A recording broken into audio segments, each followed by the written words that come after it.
Ils étaient une centaine réunis dans le centre de Saint-Brévin à l'appel du collectif des Brévinois opposés à l'implantation des migrants. Drapeaux français et banderoles hostiles à l'arrivée prochaine des réfugiés sont sortis, accompagnés par des prises de parole des organisateurs. Dans le collimateur, les pouvoirs publics. Du point de vue de la sécurité, du point de vue de notre porte-monnaie, nous avons tous quelque chose à y perdre. Commerçants, familles, personnes âgées. Désormais, ces habitants ont une demande, qu'un référendum local soit organisé. Non seulement les Brévinois n'ont pas le droit de décider, mais en plus ils n'ont même pas le droit d'être informés et qu'on écoute leurs paroles, au moins à titre facultatif, mais qu'au moins ils aient le droit de s'asseoir autour d'une table avec le préfet en disant voilà nos préoccupations, voilà ce que nous on aimerait mettre en place. Je sais qu'à Chantercier, dans les Alpes de Haute-Provence, il y a eu cette réunion. Les gens sont arrivés à un accord avec par exemple la mise en place d'un service de police à côté du camp de migrants. C'est la moindre des choses, c'est un dialogue constructif qu'il n'y a même pas à Saint-Brévin. Mais à Saint-Brévin, d'autres voix se font entendre, comme celle du collectif des Brévinois atterrés face à la violence générée par l'annonce de l'installation prochaine de ces migrants sur la commune. Et compte tenu de la situation, il était évident qu'on ne pouvait pas laisser les choses qu'en état. Ceux aujourd'hui qui prônent la haine et le rejet, nous, c'est des choses quand même qui sont insupportables. 50 personnes pour environ 13 000 personnes sur une commune, mais enfin c'est quand même très peu. Non, il y a une volonté initiale de stigmatiser ces populations réfugiées qui viennent effectivement chercher refuge chez nous, ce qui est quand même... Enfin, la France est une terre d'asile quand même. Les Brévinois atterrés organiseront à leur tour un rassemblement samedi prochain, accompagné par une distribution de tracts dans la commune.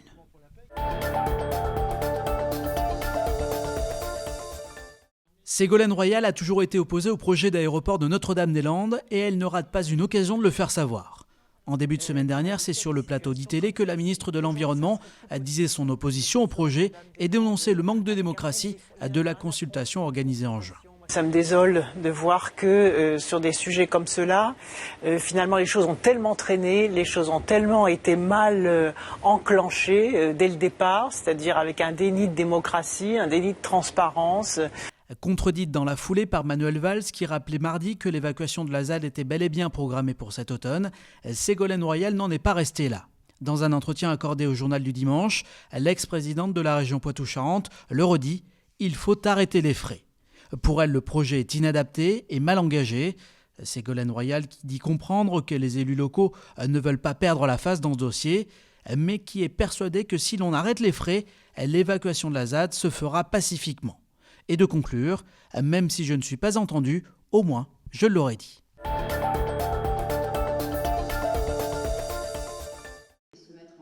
Un conseil métropolitain plutôt consensuel, sans envolée lyrique. Le vœu sur l'ouverture des commerces le dimanche a été voté à l'unanimité, tout comme les orientations stratégiques de la conférence intercommunale du logement. D'avoir un vote à l'unanimité, oui, ça fait plaisir parce qu'aujourd'hui, c'est qu'une première étape. Maintenant, justement, on va traiter les questions d'attribution de logements sociaux au niveau de l'agglomération.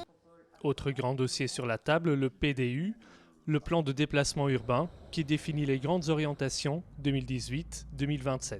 Ce programme d'action sert à faciliter à la fois la circulation des personnes et des marchandises, le stationnement. L'opposition n'a pas voté contre, mais se réserve quelques interrogations. Des interrogations que nous avons sur l'emplacement du futur CHU sur les îles de Nantes, puisque nous considérons que ça risque de poser de grosses difficultés d'accès. Des accès facilités justement à la Neustrie et la porte de Vertou. Souvent complets, les parkings relais seront dotés de parkings à étages, offrant 500 places supplémentaires chacun. Et aussi du changement côté Biclou. La métropole veut profiter de la fin du contrat avec Deco pour revoir l'ensemble de l'offre de location de vélos, courte et longue durée. La délibération que nous venons de prendre ce matin vise à la fois à unifier et à amplifier nos services vélos, qu'il s'agisse de la courte durée comme on connaît aujourd'hui avec le Biclou, et la moyenne et la longue durée que nous voulons pouvoir diffuser sur l'ensemble des 24 communes. La métropole va à la recherche d'un opérateur unique pour tous les services vélos. Le nom Biclou, propriété de Nantes Métropole, devrait rester.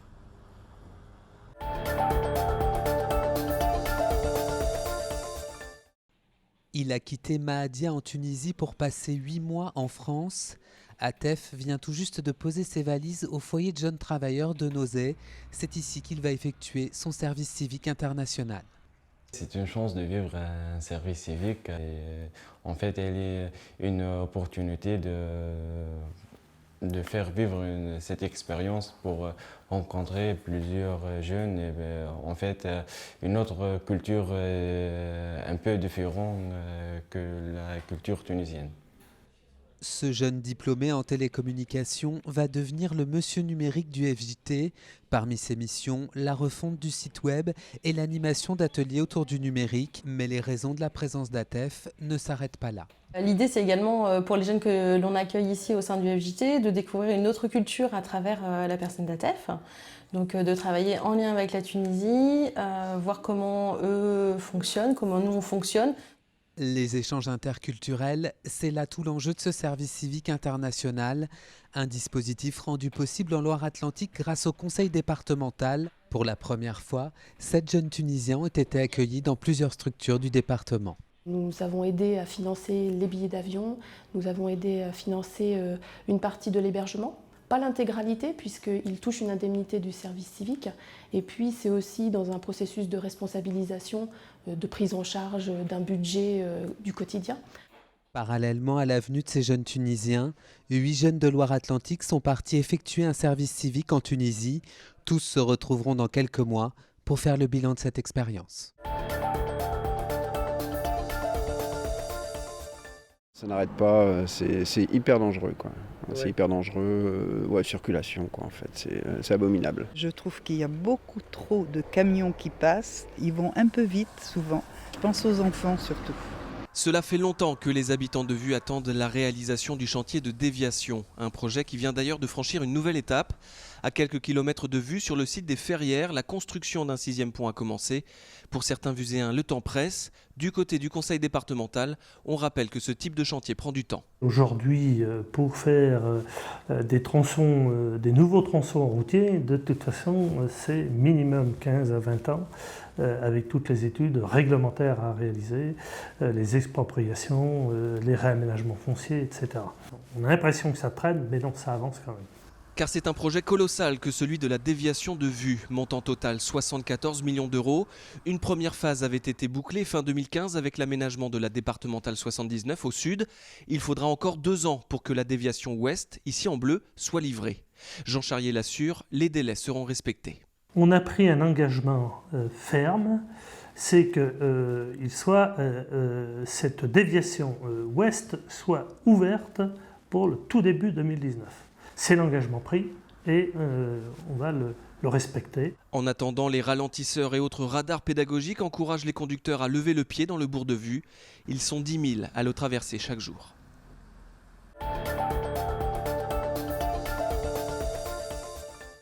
Comme chaque matin, le Busway embarque ses passagers devant le Clotoro à Nantes, à bord des habitants du quartier, mais aussi des automobilistes qui ont garé leur voiture en bas des HLM.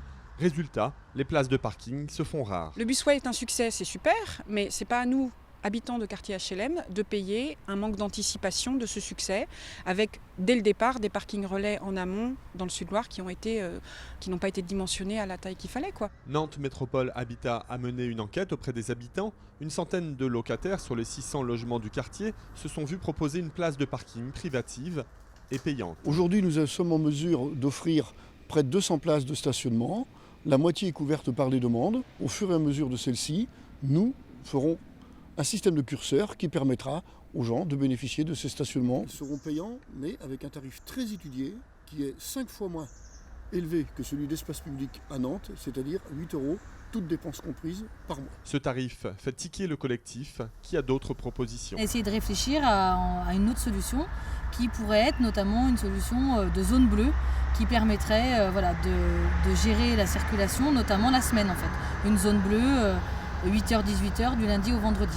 Selon Nantes Métropole, de nouveaux parkings relais devraient être construits le long de la ligne de Busway d'ici à 2019.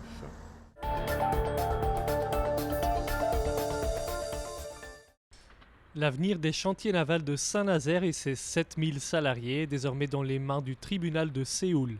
STX France est la seule unité rentable de STX Offshore et Shipbuilding. La vente en bloc de l'ensemble des chantiers coréens et français serait donc une mauvaise annonce pour les chantiers de Saint-Nazaire. Le pire scénario laisse entendre les syndicats nazériens qui craignent un transfert du savoir-faire français. La vente séparée du chantier de Saint-Nazaire laisserait la possibilité de vendre aux Néerlandais, Italiens ou Chinois. L'État français, actionnaire à hauteur de 33% des chantiers de Saint-Nazaire, dispose d'une minorité de blocage et pourrait davantage se mêler au dossier, mais ne se mouille pas pour le moment. Un reproche formulé par l'opposition à l'Assemblée. De devenir actionnaire majoritaire. Seul chantier français capable de construire le successeur du porte-avions Charles de Gaulle. Les intérêts de la France seront défendus, rétorque le ministre de l'Économie. Nous ferons prévaloir les intérêts de la France dans un débat ou dans une discussion ou dans un dossier aussi difficile que celui-ci. Suspense donc pour l'avenir de STX Saint-Nazaire, malgré des carnets de commandes toujours aussi pleins.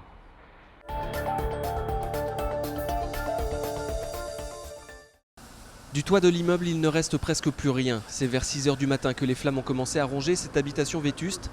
Rapidement, les secours arrivent, alertés par les gérants de la boulangerie voisine. Après quelques minutes, tous les occupants ont pu être évacués. On pouvait pratiquement plus respirer et tout. J'ai un pote qui a failli tomber dans les pommes, etc., dans les escaliers.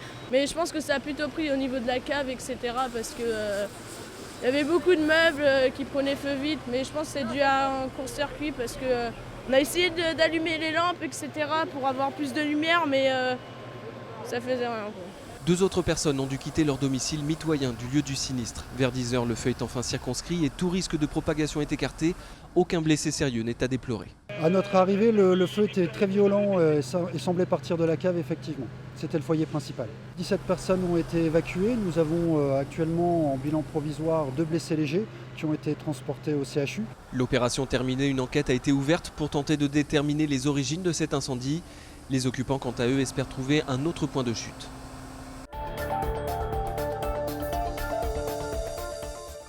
Les socialistes nous ont laissé une ardoise pharaonique. 1,5 milliard de dettes cachées. Nous avons une dégradation de la note de la région par Standard & Poor's. Donc ces chiffres-là ont été reconnus. Ils ont été confirmés et cette gestion a été masquée.